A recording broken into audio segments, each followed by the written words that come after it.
Les plantes relaxantes vont agir principalement au niveau du système nerveux.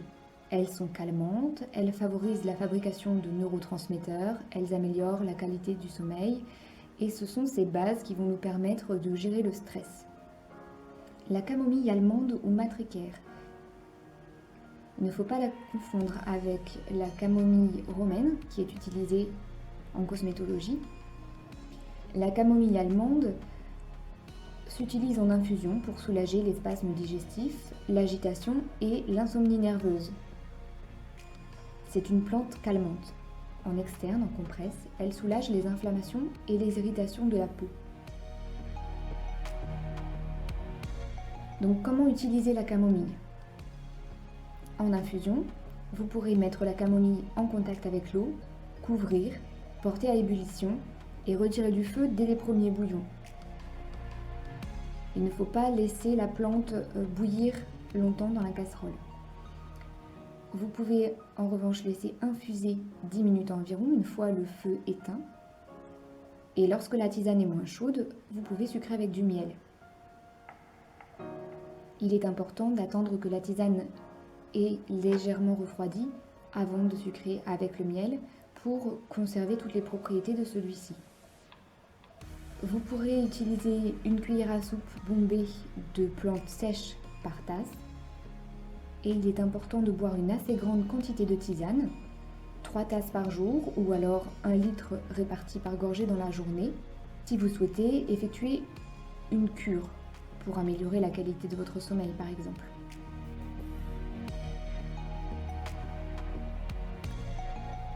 La camomille s'utilise aussi en compresse. Pour cela, vous préparez une infusion, comme nous venons de voir. Vous trempez une compresse stérile dans l'infusion, vous l'appliquez sur la partie irritée et vous recouvrez d'une matière imperméable pour éviter que le liquide ne s'évapore. Vous bandez le tout et vous gardez quelques minutes, par exemple, lorsqu'il s'agit des yeux, comme pour de la conjonctivite, ou quelques heures s'il s'agit d'eczéma, par exemple. Les compresses de camomille peuvent se placer tièdes sur les yeux, notamment pour la conjonctivite, et pour la fatigue oculaire, ou froides sur les parties irritées.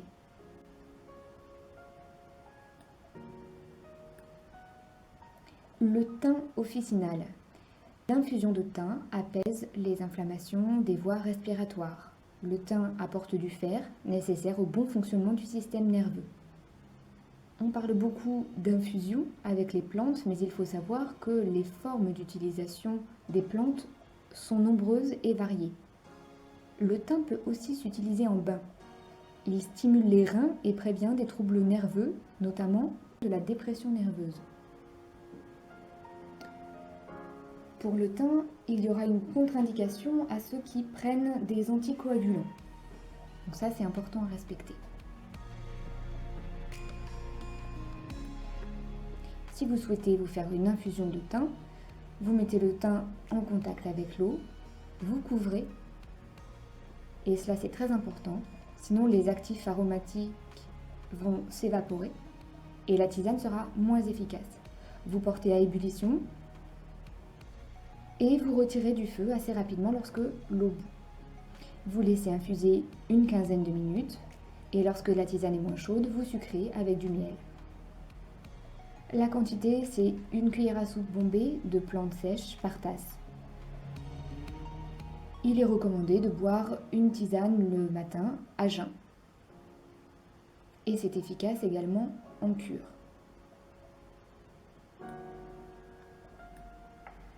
Si vous souhaitez faire un bain de thym, il faudra prendre 200 g de plantes à laisser macérer dans l'eau toute une nuit. Le lendemain, vous chauffez le tout et vous l'ajoutez à l'eau du bain. La durée du bain est de 20 minutes et le cœur doit rester hors de l'eau. Vous ne plongez pas complètement dans le bain. Après le bain, le mieux est de ne pas s'essuyer mais de s'envelopper dans un peignoir ou une grande serviette et se coucher si possible 1 heure. Bien sûr, ce n'est pas toujours possible, donc au moins une quinzaine de minutes. L'important, c'est d'être bien couvert et au chaud pour laisser la plante agir. Le millepertuis. On l'appelle aussi l'arnica des nerfs. En infusion, il va contribuer au bon fonctionnement du système nerveux par l'apport de sérotonine. C'est pour ça qu'il est conseillé dans les cas de dépression nerveuse notamment. Il apaise l'anxiété et l'angoisse, il calme la nervosité. En revanche, il sera contre-indiqué s'il y a prise d'antidépresseurs. Parce qu'à ce moment-là, vous auriez un risque d'excès de sérotonine. Il faut savoir pour le millepertuis que les bains augmentent l'effet de l'infusion. Pour l'infusion, vous mettrez le millepertuis en contact avec l'eau, vous porterez à ébullition et retirerez du feu après 3 minutes à bouillir. Vous laissez infuser 15 minutes environ et lorsque la tisane est moins chaude, vous sucrez avec du miel. La quantité est de 15 à 30 grammes par litre d'eau, une tasse avant chaque repas ou bien 1 litre réparti par gorgée dans la journée. La prise de millepertuis en tisane sera plus efficace en cure et encore plus efficace accompagnée de bains. Pour la préparation du bain de millepertuis, il faudra prendre 200 g de plantes à laisser macérer dans l'eau toute une nuit. Le lendemain, vous chauffez le tout, vous ajoutez à l'eau du bain.